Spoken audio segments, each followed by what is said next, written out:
Welcome back, members of the Boys Brigade, or should I say Team Venture, wherever you are. I am Dr. John. Welcome to Not Funny Guys Presents Go Team Venture, and we are heading into Season 4. And we start with Episode 1 of Season 4, which is 2 parts. Have been broken up. The first part aired in fall of 2009, and the second part aired in fall of 2010. So this season was divided up, but Season 1 begins in October 18th, 2009. That's when our first episode, Blood of the Father, Heart of Steel. This is written by both co-creators, Jackson Public and Doc Hammer. And it is worth noting that this picks up and does a weird kind of run back and forth.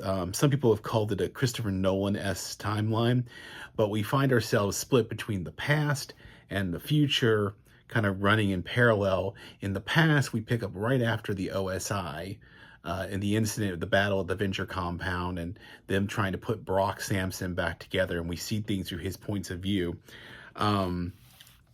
In fact, we even have title screens that appear, and these title screens are kind of important because they are actually references to Marvel Comics #1, which we'll talk about in a minute. But the first one we get is the Human Torch. And we see scenes of the battle, 21 screaming, about 24, he's holding his head, he's dead. We then come across the fact that in the present, Hatred is now the bodyguard. In the past, Brock woke up thinking OSI was trying to brainwash him. They weren't. They were actually trying to save him. They were actually trying to brainwash and put back into service Hatred. So now we're in this situation where all of a sudden we're being told we have to murder Hitler, who's a dog. Go figure. But Brock then kind of escapes and goes on a kind of a madcap journey. And at one point we see Dr. Orpheus telling Hank to look away, like in Raiders of the Lost Ark, because apparently Nazis are trying to get Dr. Venture to clone this dog that supposedly has the soul of Hitler. That's one of our storylines. That's the one that's in the present. The one in the past follows Brock as he sort of progresses. And it's interesting to note that the titles cards that pop up, there's one that says Human Torch, the Angel, the Submariner, Jungle Terror, Burning Rubber, Masked Raider. These are all indicators that we're in the past with Brock moving forward, whereas the eventual CGC rankings of the comic book Marvel Comics #1 are actually us in the present tense. So we open with these little things, but we basically fly back in time with Brock and the Angel, and he when he wakes up in OSI. Of course, like I said, Hatred is the one they're really reprogramming. And like I said, we're filtering in the aftermath of these things. The Submariner finds him emerging from the water in the thing once he's gotten back to the Venture compound in the aftermath. And eventually he will run away, puts on a lot of pounds too, interestingly enough. He actually shelters with the $60 million man and his Sasquatch friend, where he puts on weight. But after he visits the doctor who did hunter-gatherer's sex change operation to have him remove helper from his chest, which is what's apparently keeping him alive. Back in the present tense, the X1 shows up out of being apparently gone for months, and we find a 21 who has gone with the LARPing crew off on an adventure, and the X1 has been spray painted and tagged like crazy. He apparently had recruited Dr. Venture to clone 24. He didn't do it, so he goes to speak to Dr. Orpheus about it, who won't also do it. Like I said, Brock has now had the helper removed. And what we find out the whole time is that Hank has been reading Marvel Comics #1 from 1939. This is the first appearance, by the way, of the Human Torch and the Submariner, which is interesting about the title screens, because they actually, if you look it up, the title screens themselves are pulled directly from the stories that appeared in Marvel Comics #1, the Human Torch, the Angel, the Submariner, the Masked Raider, the Jungle Terror, Burning Rubber, which was another one. But of course, Brock has now put on weight, but he decides he has to go out there and get revenge. Like I said, he was a $6 million man, and Sasquatch wasn't very good with art therapy, but apparently painted them a portrait. And so he then goes off in his Masked Raider. He apparently has figured out that the Blackhearts and Molotov have been betrayed him. So he goes to raid their headquarters when he runs into a Sphinx agent. And we saw Spinks previously about as being the old rival of OSI and basically a Cobra analog from G.I. Joe. He runs into Spinks agent, falls through the floor, gets shot by Molotov when Hunter won't shoot him, and then Spinks kidnaps him and interrogates him. He comes to find out that Spinks is actually not the OSI, because they supposedly have Hunter captured too. It turns out that it is an agency now made up of ex-OSI people, including Hunter, apparently, because Brock finally puts it together what's been really going on, and that Hunter had infiltrated the organization, and Shore Leave and Mile High and the doctor who he went to are all members of Spinks, and he joins them. Back in the present, so there's the whole thing that we find out that 21 gave Dr. Venture a CGC graded, and now CGC graded comic book. Now, CGC rankings are how comic books are valued. It was a 9.6, valued at about $500,000. And Rusty is apparently not a comic book guy, and he just gives the comic book to Hank. And Hank begins to read it and then asks, "Where's Batman?" Of course he does. I absolutely love that whole thing, because as a comic book reader, the CGC is pop culture collectible grading. And as a comic book reader, it is horrifying when you realize what that number is. But interestingly enough, that represents, there's another bit of this done in a TV show called Black's Books? Yeah. Old British comedy show where they did this with a bottle of wine, doing the same kind of bit. Apparently Brock has mailed Helper's head back with his jacket, and Hank apparently started wearing it all the time, which is why you see Dean in a jumpsuit, speed suit, with trying to grow the worst mustache possible. We also find Hank with his hair grown out, wearing Brock's jacket in the present. And then Brock reveals himself as the Spinks agent and kills the dog with Hitler's soul with this golden knife. Of course, Hatred finds him later, and Hank clears credit saying, "I totally killed Hitler." Fun episode, very fun. We get some new storylines. I love the whole mix of the back and forth and the use of the comic book things. That's actually probably one of my favorite episodes just for that bit. But I digress.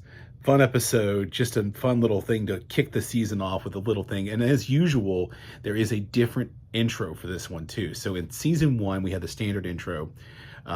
Season 2, we got the special JJ and Rusty Venture one. Season 3, we start off with the Monarch and Mrs. the Monarch and theirs. And then now in season 4, we have a new intro because, of course, we're changing up characters. Now Hatred is their bodyguard. So now we'll move on to continue our look at season 4. So like, subscribe, follow along with us. And I will now move on to our next episode.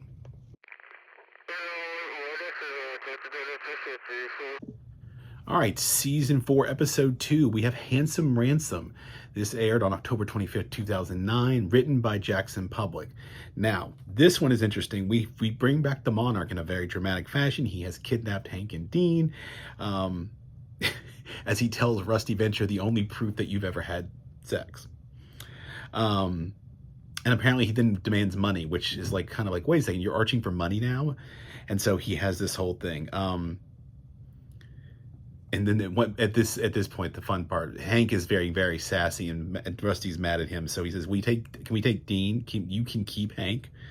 And then the Monarch makes some dramatic thing about the Rainbow Bridge to Valhalla, which apparently did not come off as sinister as he thought it would be.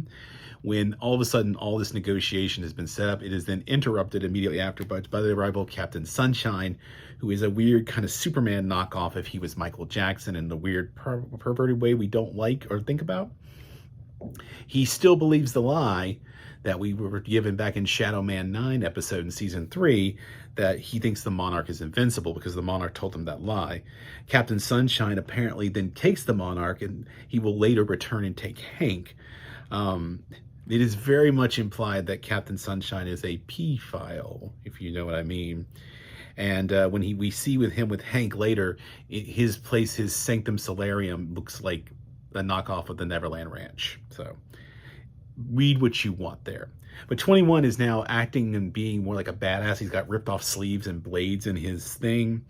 When the Monarch returns, he says Captain Sunshine doesn't understand due process because he literally took me and dropped me into the yard of the jail and says, Here, Warden, you deal with him, basically quoting the line from the end of Superman, the movie in 1978.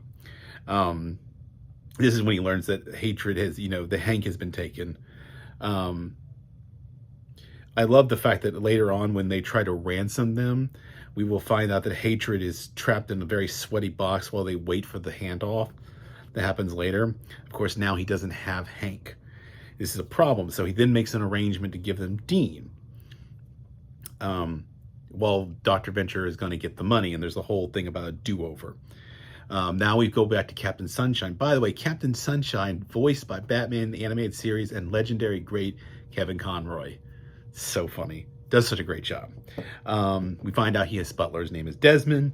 And now Hank, he wants to make Hank his new Wonder Boy. His sort of weird sidekick, which is very much playing into the Batman Robin sort of Dr. Frederick Wortham nonsense trope. He even thinks he's an orphan because Hank doesn't play it straight with him in terms of telling him his thing. And like I said, they takes him to his Sanctum Solarium, which is like a playland for kids kind of thing, which I guess, again, is playing into that whole weird Michael Jackson thing. Rusty is trying to raise the money now because he now realizes he has to sort of pull this off because the Monarch has realized that the last time he just had printed out stuff. So he calls JJ. The pirate captain answers. Not there. He's off building Gargantua 2. So that's our first reference, and that will come back later. He then calls Pete and Billy, who happen to have gotten $10 million from a General Consolidated Insurance. Is that the Guild, a front for the Guild? GCI, Guild of Calamitous Intents, General Consolidated Insurance. We'll see. Billy is even in a neck brace. And they're hoping to use this money to get their conjectural technology, their company, off the ground.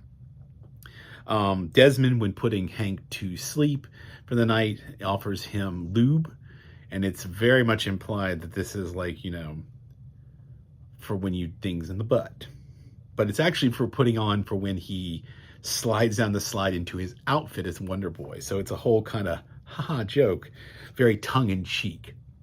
Of course, Pete and Billy let Rusty have the money. He's going to give it back to them. They shrink hatred and put him inside the money bag. When they go to drop it off, the Monarch literally tries to give them a fake Hank and then kicks Rusty and takes the bag and runs away. This creates a whole problem with the guild laws where he is now obligated to go rescue Hank.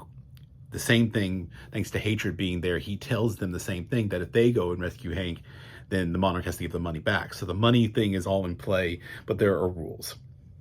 Captain Sunshine gets a call from his super gang, which are Barbecue, Ghost Robot, US Steel, and Brown Thrasher.